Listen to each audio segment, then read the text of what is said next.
Hey guys, what's up? It's Biscaboo Horror Reviews here. Cover the new one from Todd Sheets, who I've not seen any films from. I do know he's been in the film business for about 30 years now, almost 30 years. And he started with a lot of early shot on video stuff a lot of shot on video stuff in the 80s and 90s. Most famously, probably his most famous one is Zombie Bloodbath, which I've not seen. I'm planning on buying the out of print box set of all the Zombie Bloodbath movies eventually one of these days.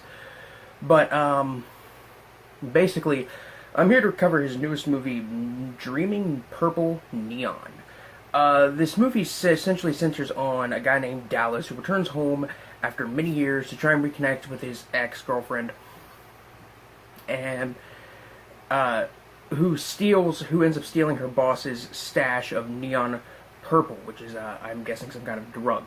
Her boss and one of his friends end up following her, looking for the drugs, and there's also a demonic cult operating out of the building that she works in, her basement. The basement of the building that she works in, who really are only a couple sacrifices away from raising the queen of demons from hell. And all of this has some kind of sinister connection to this drug, neon purple. This movie sounds like an absolute clusterfuck of crazy ideas. Like I said, I've never seen a Todd Sheets film before, so this will be a very interesting kind of a look with his newest film.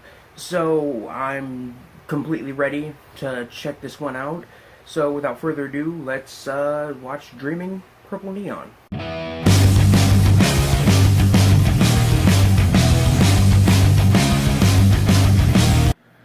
Okay, so the film opens with a logo tribute to the Shaw Brothers, which is funny because I just watched the Shaw Brothers film Inframan the other day, and that movie is absolutely the fucking best.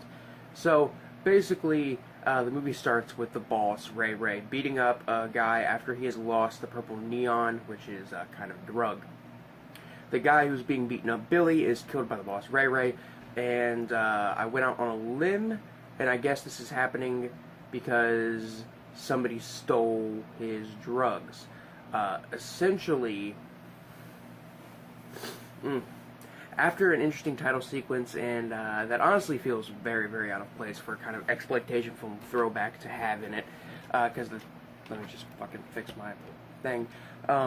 It feels very out of place for an exploitation film kind of tribute to have a title sequence like this one.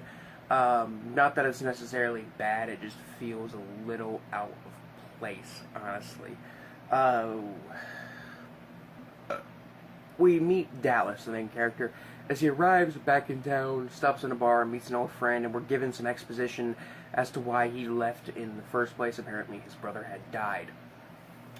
After that, Ray's intern breaks into Ray's office and steals the rest of the purple neon and his guns from him.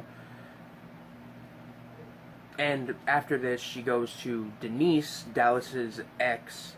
Denise's work, and Denise is a dentist, or I guess she's an intern. But essentially, they go to a dentist office where the basement of the dentist office is the lair of a demonic cult, which has something to do with the purple neon. Essentially, what we have here is an exploitation throwback film, but it's not like, I would say, Hobo with a Shotgun, how it's kind of an exploitation throwback in the sense that it, homages just, exploitation as a genre. It has specific subgenres it's trying to call back to. Stuff like blaxploitation, splatter films, mobster exploitation films, satanic cult films, zombie films, possession films, slasher films. The list keeps going on and on and on, and you might notice it a bit more if you watch it a second time. The film is a pretty good combination of all of those genres. Now that that is out of the way, the acting in the film overall is pretty decent. It is nothing really absolutely amazing or award-worthy. Let me...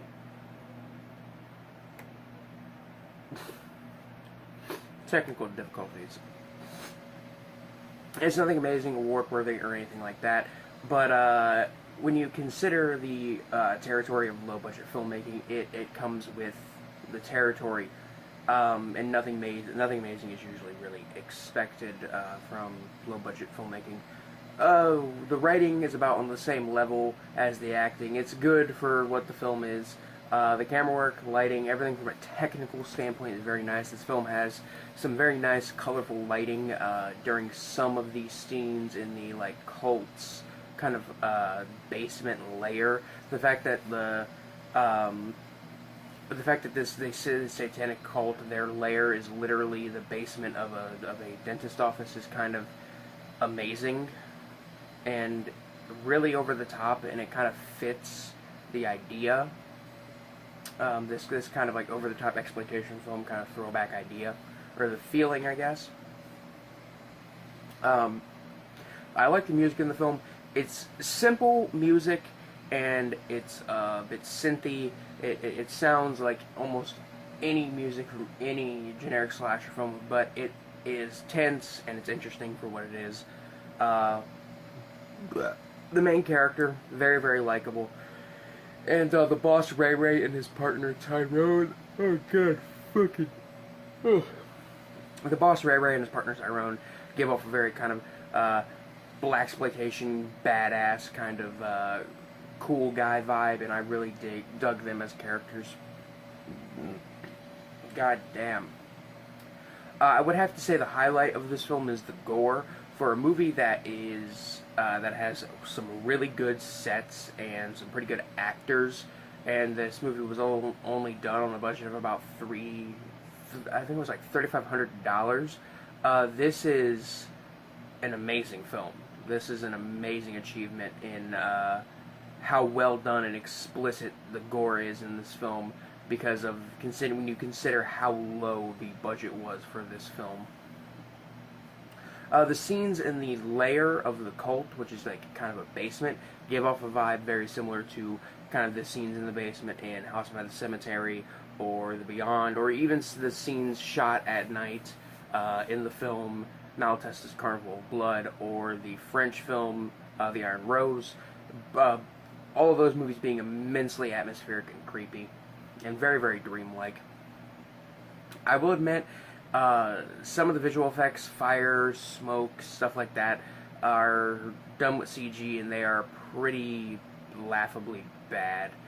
But when you consider the money that went into getting sets, because the sets in this movie are actual sets, the actors are actually pretty good. Again, considering the territory, it's pretty good acting, and the abundance of gore effects that are actually pretty damn good. I would say the laughable CG effects are honestly excusable. On the gore meter from 1 to 10, 1 being something like Nosferatu and 10 being something like Peter Jackson's Brain Dead, Dreaming Purple Neon sits at about a 7.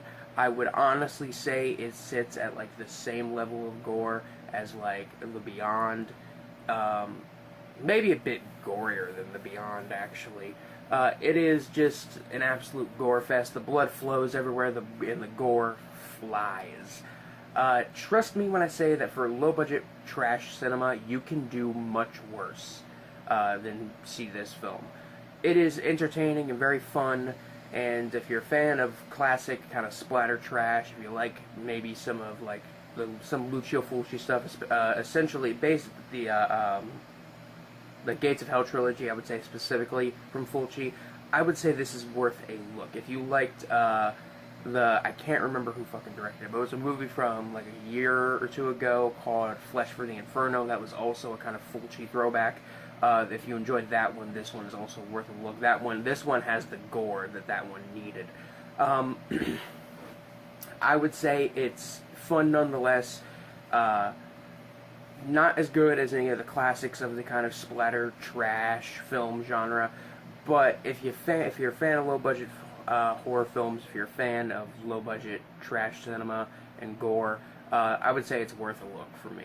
It's gonna be a 3.5 out of 5 from me. I'm Biscuit Boo, Horror Reviews, signing off. Peace.